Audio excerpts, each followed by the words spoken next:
Il y a un nouveau DG de la SALT qui a été nommé.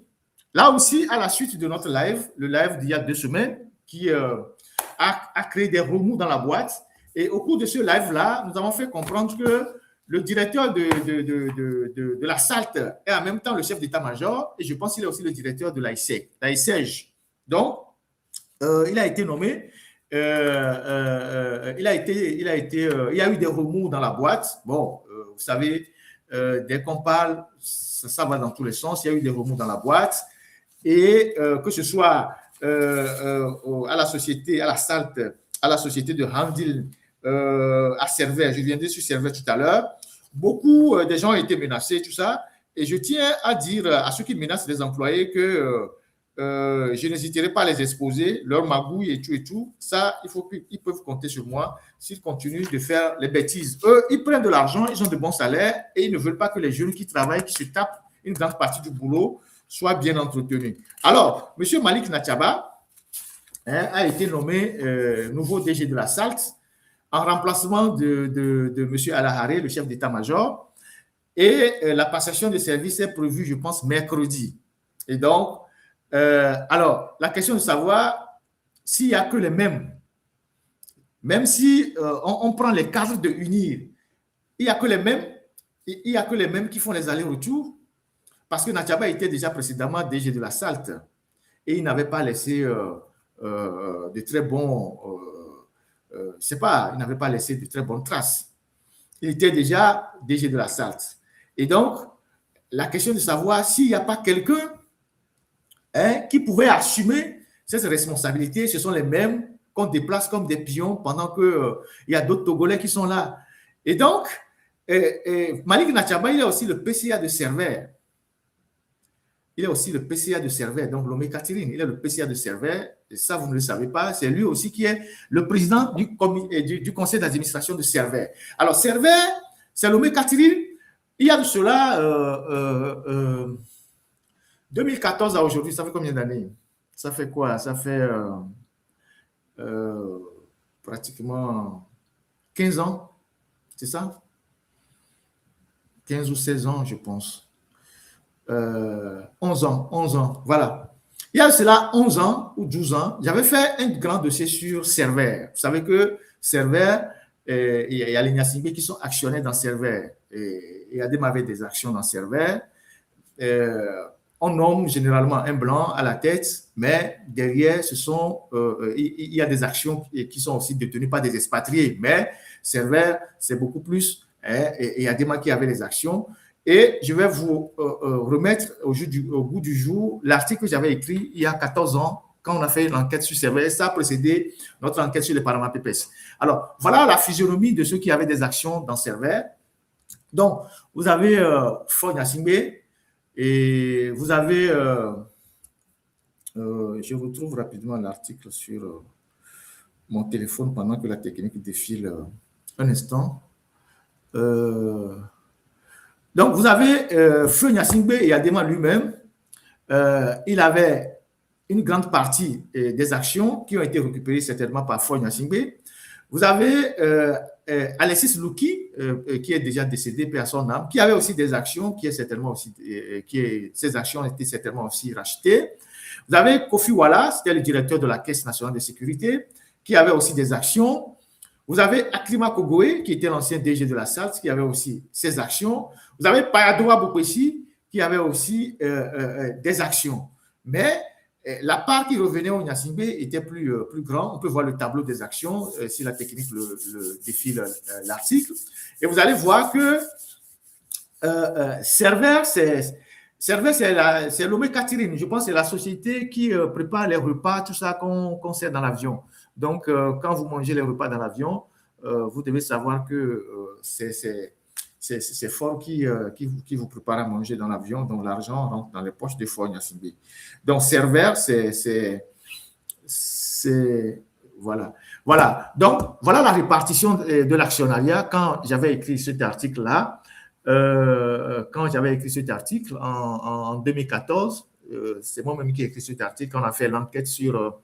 Vous avez aussi le général Zoumarou Nyofam qui avait 550. Vous avez la société Afrique Catherine, société aéroportuaire de Lomé, je pense que c'est les expatriés, ils avaient 3500.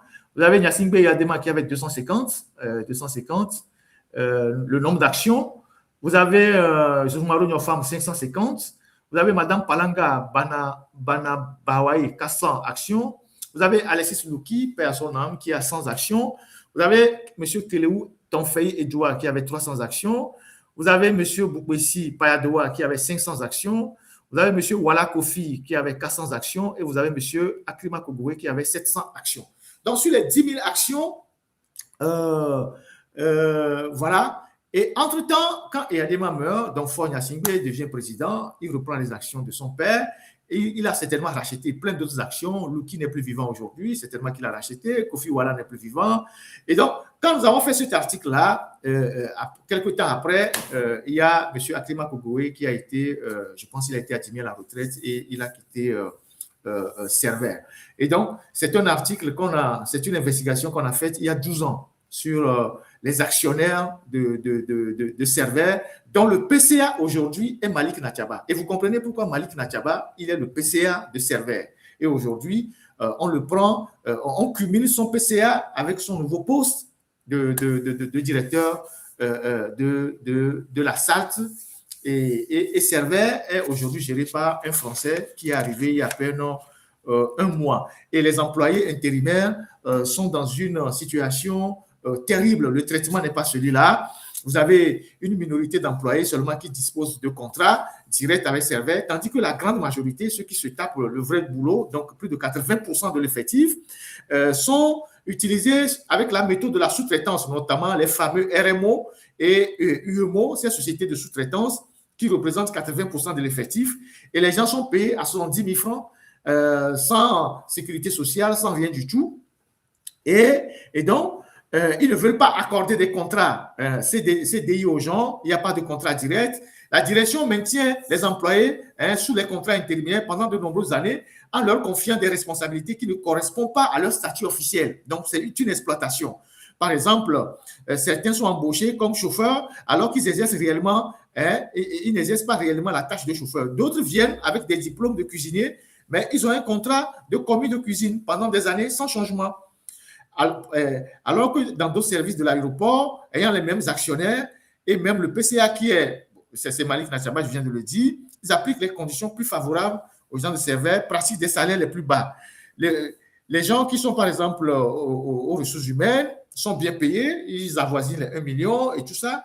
Et les autres, on leur applique la grille de la zone franche. C'est ça qui est totalement délirant. Les jeunes filles ont seulement des contrats intérimaires. Et quand vous tombez enceinte, on vous renvoie. On vous renvoie. Et donc, les filles travaillent et elles ne peuvent pas tomber enceintes. Alors que dans la vie, quand vous avez un certain âge, vous devez prendre vos responsabilités pour vous marier. Et donc, il y a des filles qui sont là-bas, qui travaillent depuis 4-5 ans, qui n'ont pas de perspective de stabilisation. Donc, voilà ce qui se passe à Servère. Et le PCA de Servère, c'est Malik Nathiaba. Certainement que je reviendrai sur ce dossier-là. Et donc, Malik Nathiaba qui prend fonction la semaine prochaine. Et je vais garder un œil sur Malik Nathiaba parce que quand il était passé à la SALT, il a fait pas mal de désordres, notamment le harcèlement des femmes et des hôtesses. Comme au Togo là-bas, la femme, c'est un objet sexuel pour les dirigeants. Et dès qu'on nomme quelqu'un quelque part, il veut créer sa basse-cour pour gérer les femmes. Alors que parmi ces femmes-là, il y a des femmes d'autrui, il y a les copines des gens. Donc, eux, tout ce qui les intéresse, c'est de chercher, de harceler les femmes. C'est ce qu'il faisait quand il était avant à la SALT. Donc, cette fois-ci, M. Nathiaba, avec votre retour, si vous ne vous disciplinez pas, moi, j'ai des yeux là-bas et ça vous ne sera pas facile. Donc, travailler, c'est ce qu'on vous demande, mais si vous harcelez les femmes là-bas, sachez que les femmes là, elles ont aussi leur mari à la maison, certains aussi ont leur fiancé. Vous avez déjà vos femmes à la maison, contentez-vous de vos femmes. Voilà. Si vous avez pris dans la jeunesse des femmes qui ne sont plus à votre goût, vous pouvez les changer, prendre de nouvelles femmes. Mais aller harceler les femmes d'autrui, ce n'est pas normal. Donc, Monsieur Malik Nathiaba, vous êtes averti.